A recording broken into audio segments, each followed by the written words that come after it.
तो चलिए आज हम बात करते हैं पावर के बारे में। पावर यानी कि ताकत। अब डेली लाइफ में ये सुना तो बहुत बार है लोगों के मुंह से कि मेरे अंदर इतनी पावर है कि मैं इतना काम कर सकता हूँ, मेरे अंदर इतनी ताकत है। अब एक्चुअल में फिजिक्स के लैंग्वेज में इसका मीनिंग क्या होता है और कैसे हम पावर को डिफाइन करते हैं, इस लेक्चर में इन सब के बारे में जानेंगे। तो मेरा नाम है अक्षित और आप देख रहे हैं ASP a movement with science.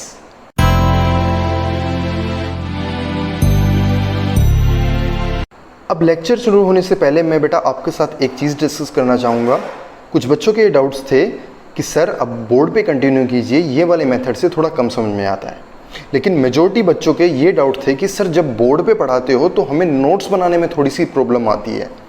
तो उसी को ही ध्यान में रखते हुए मैंने ये वाला मेथड फिर से कंटिन्यू किया है ताकि आपको नोट्स ईजिली प्रोवाइड हो सके और नोट्स की हेल्प से, यानी कि जो नोट्स के अकॉर्डिंग ही आपको लेक्चर पढ़ाया जा सके। ठीक है, तो इस चीज़ को ध्यान में रखते हुए मैंने ये वाला मेथड अडॉप्ट किया है। आप थोड़ा सा पेशेंस रखिए, थोड़ा सा समझने की कोशिश कीजिए, आपको इजीली समझ में आएगा बिल्कुल। ठीक है, और फिर भी आपको डाउट आता है तो मुझे कमेंट करके या मैसेज करके बताइए।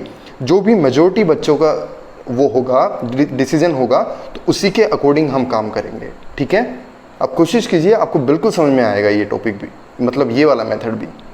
तो बात करते हैं पावर की। पावर की डेफिनेशन ये कहती है it is defined as the ratio of doing work, rate of doing work. अब देखो ये जो डेफिनेशन है ये कहीं ना कहीं जो एनर्जी की डेफिनेशन थी हमारी उससे थोड़ी सी मैच करती है। एनर्जी की डेफिनेशन क्या थी?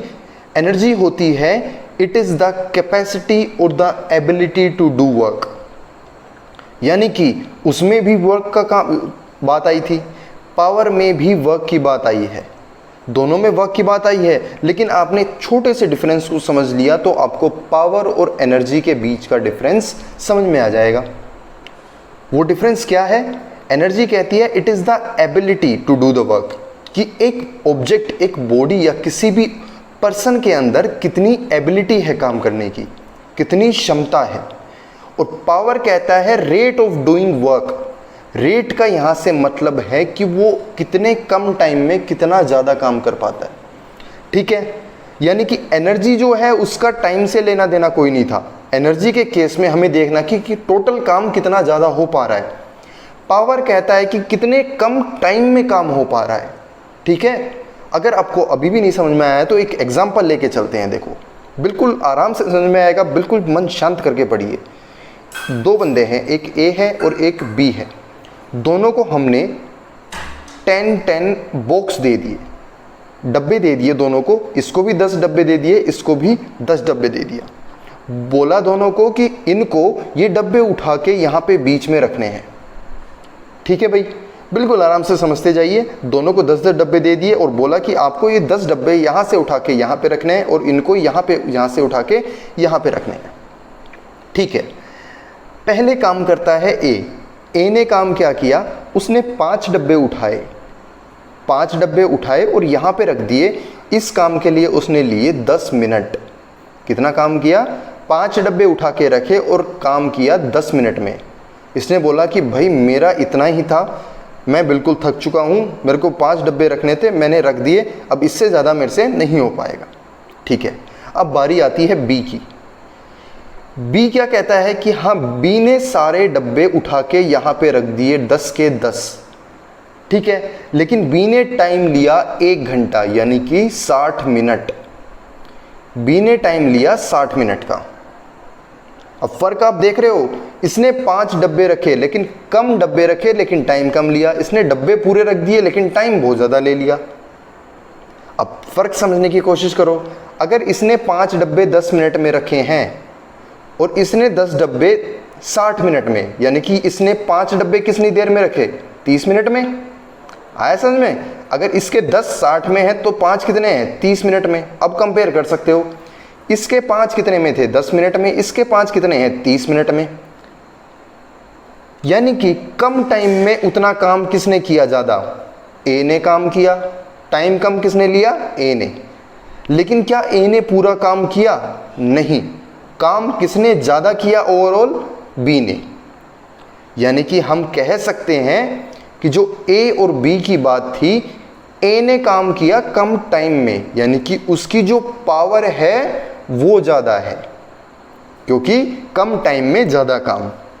बी ने जो काम किया वो कैपेसिटी ज़्यादा थी, उसकी एबिलिटी ज़्यादा थी काम करने की, उसने 10 के 10 डब्बे रख दिए, टाइम ज़्यादा लिया लेकिन काम पूरा किया, तो हम कह सकते हैं कि इसकी एनर्जी ज़्यादा है। आया समझ में दोनों का डिफरेंस? आई होप आप लोगों को बिल्कुल क्लियर है। फिर भी कोई डाउट आता है तो आप पूछिए, ठीक है। अब बात आती है एवरेज पावर की। एवरेज पावर, स्टार्टिंग में ही एवरेज पावर क्यों लेके चल रहे हैं? देखो, पावर का लेना देना है टाइम से, और टाइम एक ऐसी चीज़ है भैया जो हमारे पास वेरी करती है। अगर चीज़ कोई वेरी करती है तो ऐसा है कि स्टार्टिंग में कुछ और होगी, लास्ट में कुछ और होगी, तो ऐसे केस में हमें कोई एक एवरेज वैल्यू लेनी पड़ती है।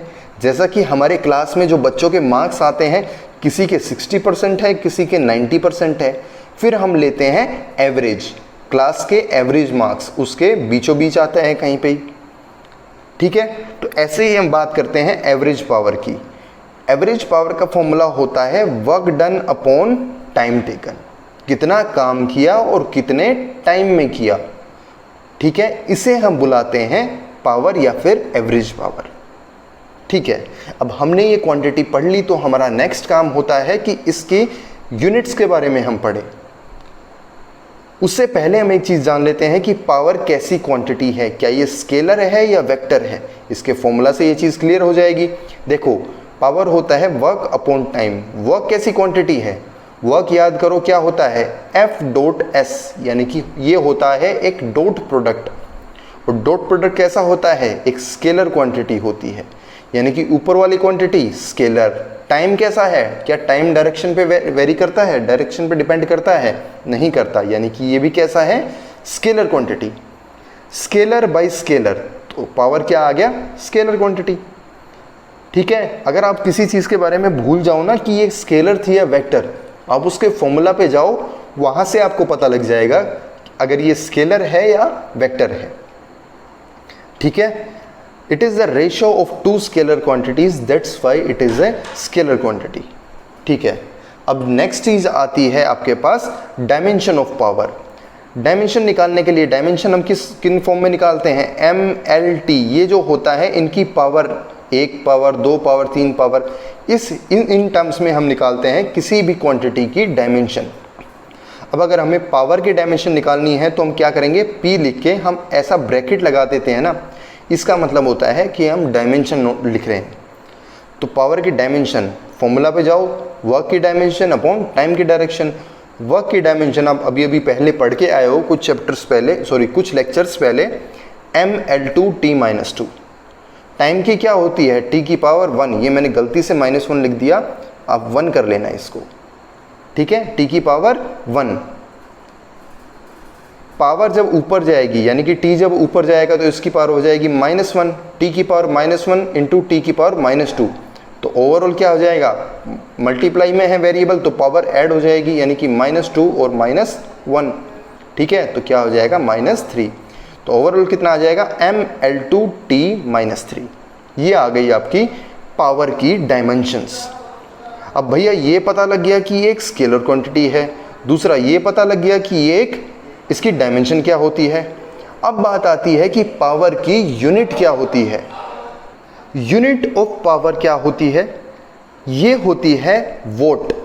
आपने कई बार देखा होगा, जी हाँ, जो आपके बल्ब पे लिखा होता है ना, ट्यूबलाइट पे लिखा होता है, या फिर कोई भी इलेक्ट्रिकल अप्लायंसेस, इवन आपके जो मोबाइल चार्जर है उस पे भी लिखा होता है कितने वोट का है, ये बल्ब कितने वोट का है, ये LED कितने वोट की, ये वोट होता है पावर। अब आप कहोगे कि सर LED क्या काम कर रही है, LED में पावर का क्या यूज़। देखो बेटा, LED भी तो कोई एनर्जी दे रही है ना, हमें कौन सी, लाइट एनर्जी दे रही है, तो वो एनर्जी दे रही है कितने टाइम में दे रही है, ये भी तो आपका क्या हो गया, पावर ही हो गया ना भाई। एनर्जी भी क्या होता है, एक तरीके से वर्क डन ही होता है, ठीक है। और टाइम, तो ओवरऑल क्या आ गया, ये भी तो पावर आ गई ना। तो इस केस में हम लिख सकते हैं कितनी एनर्जी दे रहा है कितने टाइम में, ठीक है। तो इसलिए इलेक्ट्रिकल अप्लायंसेस पे लिखा होता है पावर, यानी कि वोट लिखा होता है। ये तो है इसकी SI यूनिट, क्या हो गई, वोट। अब बात आती है एसआई यूनिट बोल दिया तो सर उसको डिफाइन कैसे करेंगे? बोला बिल्कुल डिफाइन करेंगे। कैसे? Power of an agent, agent यानी कि कोई भी काम करने वाला, जो भी काम कर रहा है, कोई भी फैन हो गया या हम खुद हो गए, जिसकी पावर हम निकाल रहे हैं वो है पावर। बॉडी लिख सकते हो यहाँ पे, टेक्निकल टर्म्स में जाना नहीं है ज़्यादा। Power of a body is known as 1 watt if it does work at the rate of 1 joule per second. भैया सिंपल सी बात है, अगर आपको किसी भी क्वांटिटी को 1 दिखाना है तो उसके फॉर्मूला में हर जगह 1 रख दीजिए। पावर क्या होता है? Work upon time. अगर 1 जूल काम किया, 1 सेकेंड में काम किया तो क्या हो गया? 1 वोट पावर। बिल्कुल सिंपल सी बात है, इसमें तो कुछ ज़्यादा वो ही नहीं है। 1 वोट कैसे डिफाइन करेंगे? 1 जूल काम किया, 1 सेकेंड में किया तो 1 watt is equal to 1 joule per second. Simple, ठीक है। यहाँ तक तो बात आ गई कि पावर की यूनिट क्या होती है, डायमेंशन क्या होती है और पावर कैसी क्वांटिटी होती है। उसके बाद आता है कि कई बार वोट ना देके आपके पास लिखा होता है किलो वोट, या फिर एक टर्म बहुत बार आपने सुनी होगी हॉर्स पावर। ठीक है, ये क्या होता है? अब जब पावर की बात आती है तो वो तो आती है आपके बल्ब के केस में, आपके फैन के केस में, लेकिन जो हर अप्लायंस होता है इलेक्ट्रिकल, हर जो इलेक्ट्रिकल चीज़ होती है वो इतनी छोटी तो होती नहीं है। यानी कि बल्ब जितनी इलेक्ट्रिसिटी ले रहा है, क्या हर चीज़ उतनी इलेक्ट्रिसिटी लेती है? कई चीज़ ऐसी होती है हमारे घर में या फिर मतलब डे टू डे लाइफ में जो कि बहुत ज़्यादा पावर कंज्यूम करती है। जैसे कि आपके घर में जो पानी की मोटर लगी हुई होती है वो 1 वोट 2 वोट 50 वोट ऐसे काम नहीं करती है, वो काम करती है हॉर्स पावर में।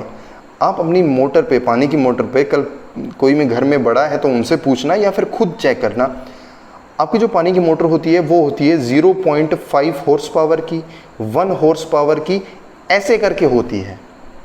उस पर ऐसे नहीं लिखा होता कि 10 वोट की 20 वोट की, ऐसे नहीं, ये हॉर्स पावर में होती है। वो क्यों सर? वो इसलिए होती है क्योंकि उनकी जो पावर है वो बहुत ज़्यादा होती है। कितनी ज़्यादा होती है ये अब हम पढ़ेंगे। कई बार हम बात करते हैं किलोवोट की और हॉर्स पावर की। किलोवोट जो होता है वो आपको मेनली देखने को मिलता है जो आपकी सोलर सेल्स लगी होती है ना, सोलर सेल जो सोलर प्लेट लगवाते हैं उसमें बात आती है किलोवोट की। ठीक है, जो पानी की मोटर हो गई या फिर जो हमारी गाड़ियों का इंजन होता है ना, कार्स का इंजन, वो भी हॉर्स पावर में डील करता है। अब सर होता कितना है ये? चलो ये देखते हैं। 1 किलोवाट होता है 1000 वोट के बराबर। ठीक है, 1 हॉर्स पावर होता है 746 वोट के बराबर। अब आप कहोगे सर ये क्या मतलब हुआ? ये तो चलो बात समझ में भी आती है कि सर किलो है तो ठीक है, ये तो हम पढ़ सकते हैं। ये ऐसे क्या नाम हुआ कि कुछ भी उठा के दे देंगे तो हम ऐसे पढ़ने लग जाएंगे? ये थोड़ा सा देखो, बहुत पहले मीज़र की हुई है। एक सिंपली जो हॉर्स होता है, घोड़े होते हैं, वो बहुत पावरफुल होते हैं। ठीक है, तो उनसे रिलेट करते हुए ये हमने कैलकुलेट किया हुआ है कि जो एक हॉर्स के अंदर जो पावर होती है वो हम इतना लेके चलते हैं, तो उस हिसाब से हम कंपेयर करते हैं। ये जानी मानी इंटरनेशनल यूनिट है, ये कोई ऐसे नहीं है कि हम इंडिया में या हमारे गली मोहल्ले में यूज़ कर रहे हैं। हर जगह ये यूज़ होने वाली यूनिट है। ठीक है, हॉर्स पावर हर जगह इंटरनेशनली एक्सेप्टेड है। ये हो गई इसकी बिगर यूनिट्स। ठीक है, तो आपको कंफ्यूज नहीं होना है कि हाँ कहीं पे हॉर्स पावर लिखा आ जाए कि आप कहो कि सर हमने तो वोट पढ़ा था, ये हॉर्स पावर कहाँ से आ गया। ये कन्वर्जन्स आपको याद होने चाहिए क्योंकि बहुत से न्यूमेरिकल्स में ये हॉर्स पावर करके दिया हुआ होता है। ठीक है, अब ये तो बात थी एवरेज पावर की। अब बात करते हैं इंस्टेंटेनियस पावर क्या होती है। इंस्टेंटेनियस, सर बात तो सुनी हुई लग रही है, कहाँ पे सुनी है? काइनेमेटिक्स में सुनी थी कहीं पे। क्या इंस्टेंटेनियस वेलोसिटी सुना था, इंस्टेंटेनियस एक्सेलरेशन सुना, क्या ये भी ऐसा ही कुछ है? मैं कहा हाँ जी बिल्कुल ऐसा ही है। कैसे? इंस्टेंटेनियस पावर है। तब हमने क्या पढ़ा था? इंस्टेंटेनियस यानी कि किसी भी इंस्टेंट पे किया गया, किसी भी टाइम पे किया गया। बोले सर समझाओ अच्छे से। समझाते हैं। Power of an object at any instant of time, किसी भी पॉइंट पे जो पावर है किसी भी इंस्टेंट ऑफ टाइम पे, उसे हम बोलते हैं इंस्टेंटेनियस पावर। बोले सर फॉर्मूला क्या होगा? फॉर्मूला होगा इफ W, डेल्टा W होता है small work done, if delta W is the work done in A small time delta T, अगर डेल्टा डब्ल्यू काम हुआ है छोटे से टाइम डेल्टा टी में। अब ये बात लेके क्यों चल रहे हैं हम, डब्ल्यू और टी क्यों नहीं लिया, क्योंकि मैंने बताया किसी भी एक टाइम पे, किसी भी स्मॉल इंटरवल ऑफ टाइम पे, ठीक है, मान लो यहाँ से चले हैं और आपसे पूछ ले कि इस पॉइंट पे, इस टाइम गैप पे हम बताओ कि आप जो आप काम कर रहे हो वो कितनी पावर से कर रहे हो, ठीक है, ये पूरा रास्ता है, हमें इस पॉइंट पे पूछ लिया, यानी कि इस इंस्टेंट पे पूछ लिया। तो ऐसे में कैसे डिफाइन करते हैं इंस्टेंटेनियस पावर, ये फॉर्मूला होता है limit T delta T tends to zero. ये क्यों लिखा है delta T tends to zero, मतलब ये जो इंटरवल लिया है ना ये बहुत ही स्मॉल लिया है, यानी कि जो इसकी विड्थ है ना ये बहुत स्मॉल, लगभग जीरो के लगभग। टेंड्स टू जीरो होता है कि जीरो की तरफ अप्रोच कर रही है, बहुत ही स्मॉल, ठीक है। इसको हम देखो पहले हम लिखते थे इंस्टेंटेनियस वेलोसिटी को हम कैसे लिखते थे, dx by D T. Instantaneous acceleration को कैसे लिखते थे, dv बाई डी टी। ऐसे ही इंस्टेंटेनियस पावर को कैसे लिखते हैं, dw बाई डी टी। ये सारी चीज़ें लिंक होती है, ठीक है, लिंक करके पढ़ना है। आगे समझ में dw बाई डी टी, इसका यूज़ कहाँ पे होगा, मान लो कभी आपको वर्क की जो डेफिनेशन, वर्क की फॉर्मूला दे दिया जाए कि वर्क जो है आपके पास ये है 3t² माइनस 2t प्लस 1, ऐसे कोई इक्वेशन दे दी जाए आपको, तो ऐसे केस में अगर आपको इंस्टेंटेनियस पावर निकालनी है तो हम कैसे करेंगे, dw बाई डी टी, यानी कि उसको हम टाइम के रिस्पेक्ट में डिफ्रेंशिएट कर देंगे। वो कैसे कैलकुलेट होगा, इसको डिफ्रेंशिएट करेंगे तो क्या आ जाएगा 6t माइनस 2। अब बोले सर ये तो t की टर्म्स में आया, तो आपको ऐसे भी दिया जाएगा, ये इक्वेशन है और किसी भी टाइम 2 सेकंड पे निकालो, तो इसमें t की वैल्यू 2 पुट कर देंगे, तो यहाँ से इंस्टेंटेनियस पावर। तो ऐसे कुछ चीज़ें ये डिफाइन होती है और हम कैसे न्यूमेरिकल्स में यूज़ करते हैं। बात क्लियर है यहाँ तक, ठीक है। अब आगे एक टॉपिक पढ़ते हैं, power as a dot product. क्या हम पावर को डॉट प्रोडक्ट की हेल्प से, डॉट प्रोडक्ट के टर्म्स में लिख सकते हैं, मैंने कहा हम बिल्कुल लिख सकते हैं। कैसे, work done of a force F for small displacement, हमने मान लिया कोई भी फोर्स लग रहा है, छोटी सी डिस्प्लेसमेंट कराई है, ठीक है, तो हम बोलते हैं कि इसने काम की कितना किया, dw equal to F dot D S. ये तो बहुत पुरानी बात है, कुछ नया बताओ। नया ये है कि जब इंस्टेंटेनियस पावर निकालते हैं तो क्या करते हैं, dw बाई डी टी, इसको dt से डिवाइड कर दो, f यूं का यूं, ds upon D T, ds upon D T क्या आ गया, v। बोलो सर अब कुछ बात बनी है, कैसे, p किसके इक्वल आ गया, f डॉट v। अरे ये तो बिल्कुल एक स्केलर प्रोडक्ट आ गया, यानी कि हम पावर को कैसे लिख सकते हैं, power at any instant is equal to the dot product of its force and velocity vectors at that instant. यानी कि हम अगर पावर को डॉट प्रोडक्ट के टर्म्स में लिखना चाहते हैं तो हम कैसे लिख सकते हैं, फोर्स और वेलोसिटी का अगर डॉट प्रोडक्ट करवा दे तो वो क्या आ जाता है, पावर। क्लियर है बात, ठीक है। ये तो बात आ गई सारी पावर के बारे में, ठीक है। चलो इसको अंडरस्टैंडिंग के लिए हम एक न्यूमेरिकल भी देख लेते हैं साथ साथ में। इसके बाद में हम एक अलग टॉपिक शुरू करेंगे जिसका नाम है कोलिजन, ठीक है। इसके ऊपर अंडरस्टैंडिंग के लिए ये न्यूमेरिकल देखते हैं। चलो दिया क्या हुआ है कि एक car of mass 2000 kg 2000 kilo की एक गाड़ी है, ठीक है भैया। It is lifted up a distance 30 metre, इसको भाई 30 मीटर ऊपर उठा लिया। किसने उठा लिया, कौन आ गया इतना ताकतवर, ये थी एक क्रेन, ठीक है। कितनी देर में उठाया, 1 मिनट लगाया इसे उठाने में। मैंने कहा भाई वाह, ठीक है।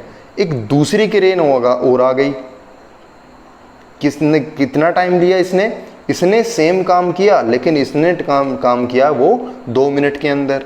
बोलो ठीक है। अब आगे क्या आता है, do the cranes consume the same और डिफरेंट अमाउंट ऑफ फ्यूल। भाई 2 क्रेन है, दोनों ने काम सेम किया लेकिन अलग अलग टाइम में किया, तो पूछता है क्या दोनों ने सेम पेट्रोल यूज़ किया, कंज्यूम किया, या अलग अलग, ठीक है। दूसरा पूछता है कि पावर निकालो कि power supplied by each crane कितनी है। फ्रिक्शन को यहाँ पे इग्नोर करके चलना है, ठीक है। बात क्लियर है यहाँ तक। चलिए डायग्राम आपको समझाने की ज़रूरत है। अगर आप देखना है तो ये क्रेन है एक, मान लो ये गाड़ी को उठा रही है यहाँ से, ठीक है। दूसरी क्रेन इस गाड़ी को यहाँ से उठा रही है। दोनों गाड़ी का वेट सेम है, ठीक है, सब कुछ सेम है। हाइट भी कितनी हाइट से उठाया है, ये दिया हुआ है आपको 30 मीटर से ऊपर उठाया है। मान लो ये जो हाइट थी यहाँ तक उठाया, ये 30 मीटर है, यहाँ से यहाँ उठाया ये 30 मीटर है, ठीक है। इसने लिया 1 मिनट, इसने लिया 2 मिनट। बात बतानी है कि किसने ज़्यादा फ्यूल कंज्यूम किया और किसने कितनी पावर दी हमें, ठीक है। चलिए देखते हैं, सोल्व करते हैं। पहले बात आती है मास। मास किसका? मास कार का। कितना मास था? 2000 kg। कितनी ऊपर उठाया? 30 मीटर, यानी कि डिस्प्लेसमेंट कितनी आ गई? 30। पहले ने टाइम लिया 1 मिनट, यानी कि T1 60 सेकेंड आ गया। दूसरे ने टाइम लिया 2 मिनट, यानी कि 120 सेकेंड, ये आ गया T2। अब वर्क डन निकालते हैं, दोनों क्रेन ने कितना काम किया। पहले वर्क डन का फॉर्मूला होता है F × S। यहाँ पे F क्या होगा भाई? इसको हम ऊपर उठा रहे हैं तो फोर्स कितना लगेगा? जितना इसका वेट होगा, यानी कि mg। आई समझ में बात? तो यहाँ पे फोर्स कितना आ जाएगा? mg। डिस्टेंस कितना है, कितनी ऊपर उठाया, यानी कि 30 मीटर, तो mgs। इसको कैलकुलेट करेंगे तो आपका आ जाएगा ये, किस में आएगा? जूल में, क्योंकि क्या है? वर्क है, ठीक है। ये तो आ गया आपने कितना काम किया। क्या क्रेन 1 ने और क्रेन 2 ने दोनों ने सेम काम किया? बिल्कुल सेम काम किया, क्योंकि दोनों ने सेम कार को सेम डिस्टेंस से उठाया। वर्क में तो टाइम का कोई काम ही नहीं होता, और टाइम ही दोनों का अलग है, तो लेकिन हम इसलिए क्या कह सकते हैं? वर्क दोनों का सेम है, लेकिन टाइम दोनों ने अलग कंज्यूम किया है, तो दोनों की पावर में डिफरेंस आ जाएगा। क्यों? क्योंकि पावर जो होती है वो टाइम पे डिपेंड करती है, ठीक है। पहली क्रेन की पावर कितनी है? वर्क डन बाई में टाइम। वर्क कितना है? 5.88 × 10⁵ जूल, और ये कितना आ जाएगा? 60 सेकेंड। कैलकुलेट करोगे तो 9800 वोट। वोट क्यों लिखा? क्योंकि सारी चीज़ें SI यूनिट में दी हुई है। देखो, ये भी जूल और ये भी सेकेंड, ठीक है। दूसरी क्रेन ने कितना काम किया? W/T2, यानी कि इसका टाइम दुगना हो जाएगा। नीचे की चीज़ दुगनी होगी तो यानी कि ऊपर वाली चीज़ ऑटोमेटिकली आधी हो जाएगी। तो ये आ गई दोनों की पावर। अब दिमाग लगा के बताओ, कौन सी चीज़ कंज्यूम ज़्यादा करेगी पेट्रोल? भाई ये ज़्यादा करेगी, क्योंकि इसने ज़्यादा पावर लगाई है। कंज्यूम कौन सी कम करेगी? ये कम करेगी। लेकिन पावर किसकी ज़्यादा है? इसकी ज़्यादा है, ठीक है। ये जो आपका न्यूमेरिकल था, ये आपका NCERT से लिया गया न्यूमेरिकल है, ठीक है बेटा। आई होप आप लोगों को ये टॉपिक बिल्कुल क्लियर है। नेक्स्ट क्लास में, नेक्स्ट लेक्चर में हम कोलिजन के बारे में, इलास्टिक, इनइलास्टिक कोलिजन, इन सब के बारे में डिस्कशन करेंगे, ठीक है। कोई भी प्रॉब्लम आती है तो कमेंट बॉक्स में या मुझे मैसेज करके बताइए। All the best, thank you.